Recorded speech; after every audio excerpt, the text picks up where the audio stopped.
যে বিবাহের ক্ষেত্রে কনেকে দেখার যে নিয়ম ছিল, আমরা এই সম্পর্কেও আলোচনা করেছিলাম। এখন মেয়েটা আমাদের পছন্দ, মেয়ের রূপে গুণে দিনে সব ক্ষেত্রে আমাদের পছন্দ। এবার হলো বিবাহের কথাবার্তা, এবার হলো দর কষাকষি শুরু। অনেক লোক আছে যে আমরা কিছু চাচ্ছি না, মেয়েটাকে একটু সাজাই দিলেই চলে। আছে না নাই? একটা মেয়েকে সাজাই দিতে কেমন লাগে, কতটুকু খরচ লাগবে। তারা যৌতুক চায় না, কিন্তু সওয়াল করে না, সওয়ালের ভান ধরে। হিসাব করেছেন রাসূলুল্লাহ সাল্লাল্লাহু আলাইহি ওয়াসাল্লাম এই যৌতুকের বিষয়টা কত বড় জুলুম, একটু হিসাব করে দেখেন তো। এই যৌতুক, এটা কত বড় একটা জুলুম, কত বড় অনাচার। ছেলের বাপ মেয়ের বাবার কাছে মোটরসাইকেল চাই, এরপরে বিদেশে যাবে, বিদেশে যাওয়ার জন্য টাকা চাই, এরপরে চাকরির জন্য টাকা চাই। আছে না নাই?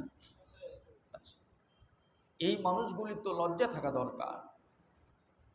এই মানুষদের তো একটু সামান্য লজ্জাবোধ থাকা দরকার। কিভাবে যৌতুক চেয়ে নেয়। একটা বেচারা তার মেয়েকে লেখাপড়া শিখালো, বড় করলো, কাপড় চোপড় দিল, অসুখ বিসুখ সব কিছু করে একটি মেয়েকে প্রাপ্ত বয়স্ক করে তুললো। সেই মেয়েটা আপনার বাড়িতে আসবে কাজের মানুষ হিসাবে, আপনার ছেলের খেদমত করবে, আপনার বাড়ির কাজকর্ম করবে।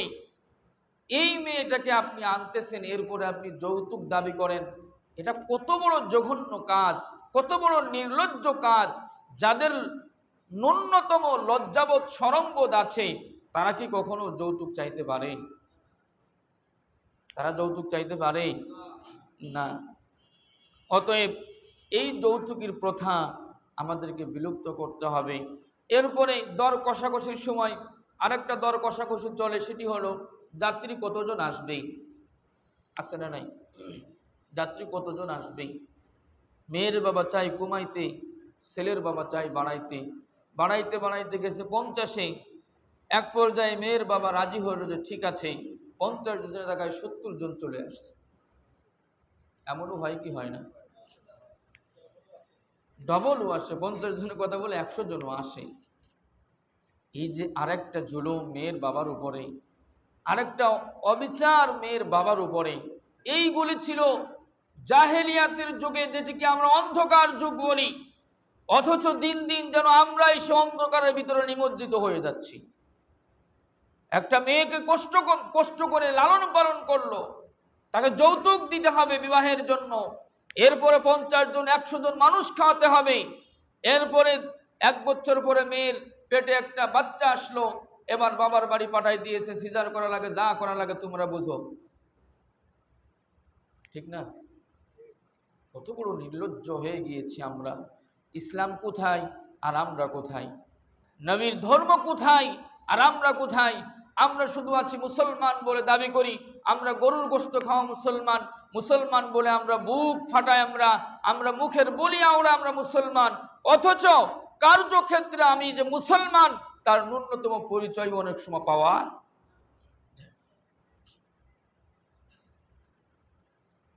রাসূলুল্লাহ সাল্লাল্লাহু আলাইহি ওয়াসাল্লাম বলেছেন, যেই বিবাহের মধ্যে খরচ কম ওই বিবাহের মধ্যে বরকত বেশি।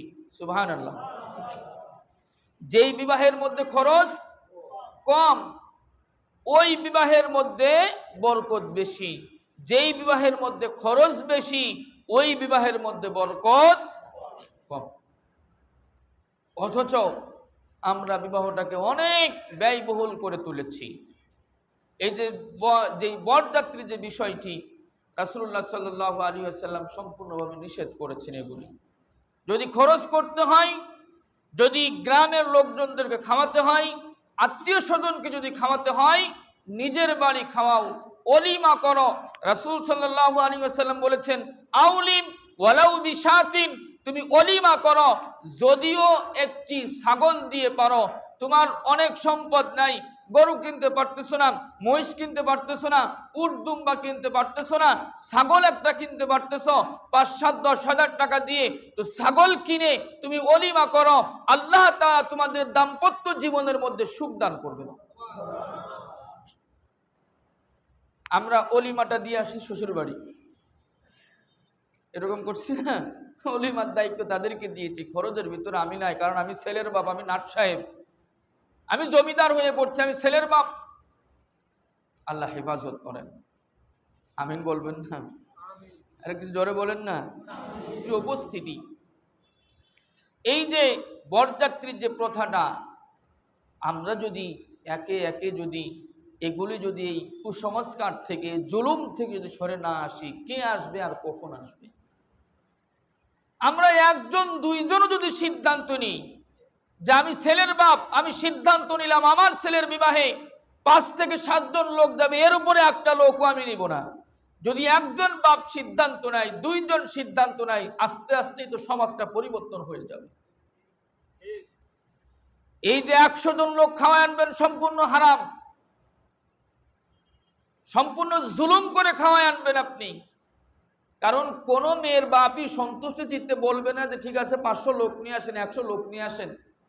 অনেক দর কষাকষি, অনেক চাপ দিয়ে মেয়ের বাপ তখন এক পর্যায়ে চিন্তা করে, আত্মীয় যখন হয়েই যাচ্ছে তখন আর এরকম খারাপ ব্যবহার করে লাভটা কি? আত্মীয় যখন হয়েই যাচ্ছে, আচ্ছা রাজি হয়ে যায় না, সুদে পরে আনি, কিস্তিতে লোন তুলে আনি, যেভাবে আনি চালাই দিই, কষ্ট একটু হোক, মেয়েটা তো যাক। মেয়ের বাপ মেয়ের সুখের জন্য এতটা কষ্ট করে, এত নিচে নেমেছে শুধুমাত্র মেয়ের সুখের জন্য, কিন্তু আমরা ছেলের বাপ কত বড় জুলুম করতেছি তাদের উপরে। এটা সম্পূর্ণ জুলুম। যদিও আপনি গরুর গোশ খেয়ে আসছেন, খাসির গোশ খেয়ে আসছেন, মুরগির গোশ খেয়ে আসছেন, ওটা হারাম খাচ্ছেন। শুকর খাওয়া যেমন হারাম ছিল, মরা গরুর গোশ খাওয়া যেমন হারাম ছিল, ওইটাও খেয়ে আসা আপনার জন্য হালাল না হারামি? এবার কে কে খাবেন আর কে কে খাওয়াবেন নিয়ে? আমার ছেলেকে বিবাহ দেব, আমার এলাকার লোকজন সবগুলো নিয়ে যাব, এলাকার লোক খাওয়াই আপনার লাভটা কি? আপনি আপনার মহল্লা থেকে ৫০-৫০টা লোক নিলেন, আপনার বিয়ে বাড়ি থেকে খাওয়াই আনলেন, এই ৫০টা লোককে আপনারা ৫০০ করে টাকা দিয়ে যাবে, তোমার বিয়ে বাড়িতে খেয়ে আসছে ৫০০ করে টাকা নাও, দিবে? পরকে খাওয়ালেন, আত্মীয়র ক্ষতি করে পরকে খাওয়ালেন, মহল্লার অন্য অন্য লোকজনদেরকে খাওয়ালেন। এটা কি সামান্য ন্যূনতম বুদ্ধি থাকলেও তো এটা করা উচিত না। উপস্থিতি, এজন্য আমরা যে কথা বলছিলাম, এই যে দর কষাকষি, এরপরে হলো